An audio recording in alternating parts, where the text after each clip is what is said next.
nezerwa abamarayika bo mw'ijuru,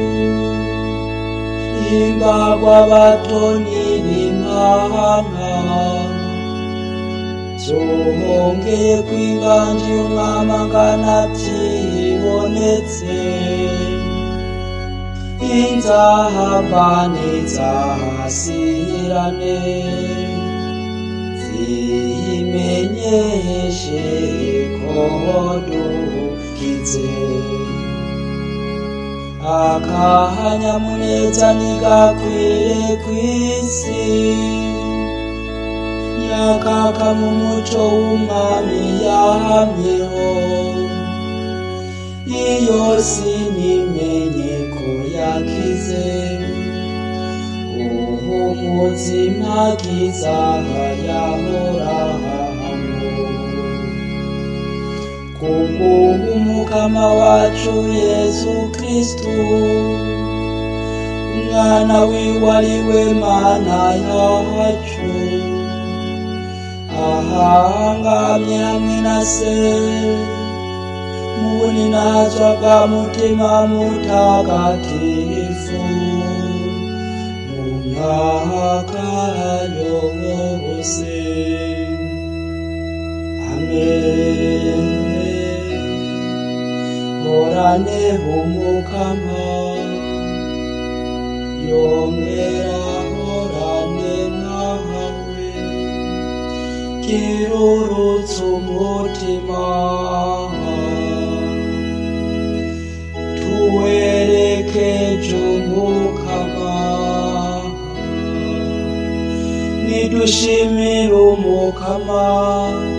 Imana yacu, birakwiye kandi biratunganye, niko birakwiye kandi biratunganye. Eko n'ibwirizwa rizima, ibwirizwa ry'ukuri rya Mana ataboneka, Data mushobora vyose, n'umwana wiwe w'ikinege, umukama wacu Yesu Kristu, tuko twohuriza hamwe amajwi, tukaririmba n'umutima wose, n'ubwenge bwacu bwose, tukivuga Kristu yatwishuriye se yamaho, umwenda Adamu yadusigaranye, akaduhanagurira tumuteye imbabazi, inkurikizi ya ca gicumuro c'inyanduruko,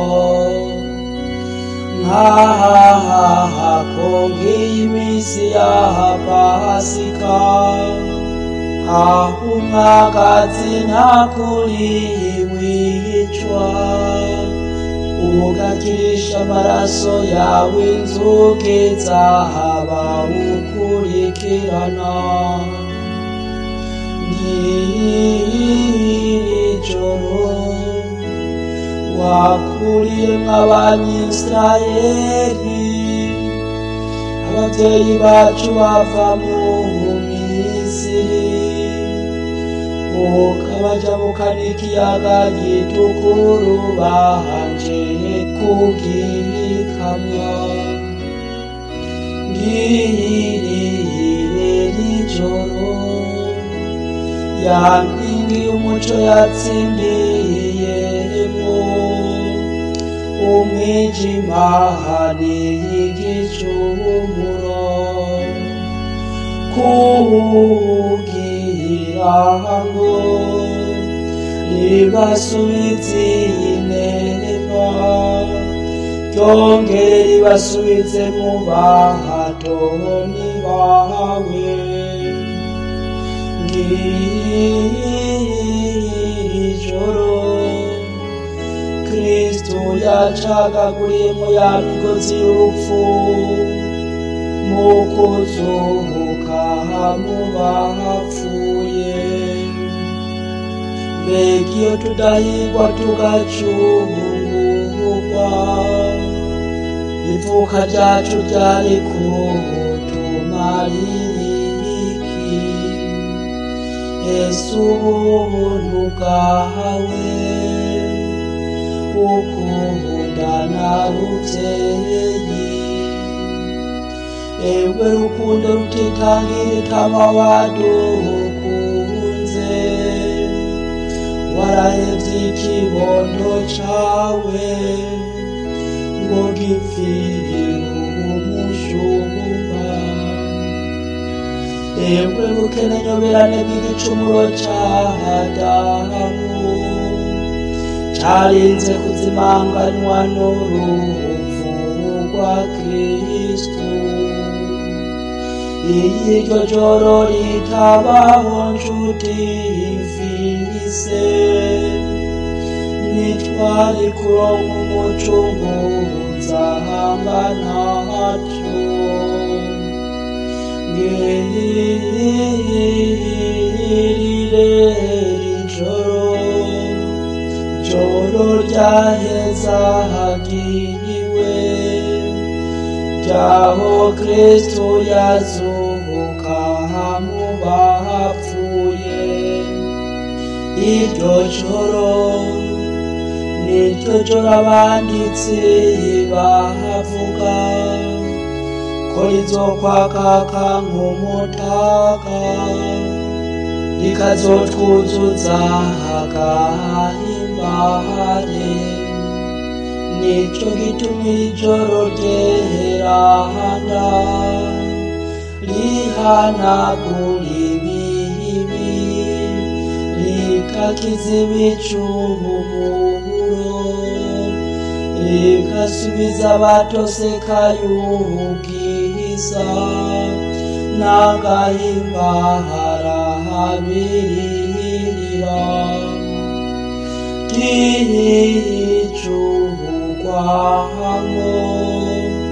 rikuzuriza abantu amashinga agasubiza hasi muri ijoro rero dawe mwerahana akirura urubeya nk'imperezwa yo kumuhimbamo Eklesia yawe n'abakuru bagira gushikaniye mu kuguherezanya amaboko yompi iryo taragerana ubu turamenya ikiryo tara ry'ibishashara ripfuka umuriro mwiza wakira ko mu gutera iteka imana naho urubeya rwawo rwisanza uwo muco ntugabanuka na gatoya mu kwatsa ayandi matara niryake gushika ku nyenyeri yo mu mutwenzi itigera igana mu burengero yo Kristo umwana wawe yazutse avuye mu bahapfuye akwiragiza umuco n'amahoro yiwe mu bantu wahangamye hamwe nawe na mutima mweranda ubu no mu myaka yose amen.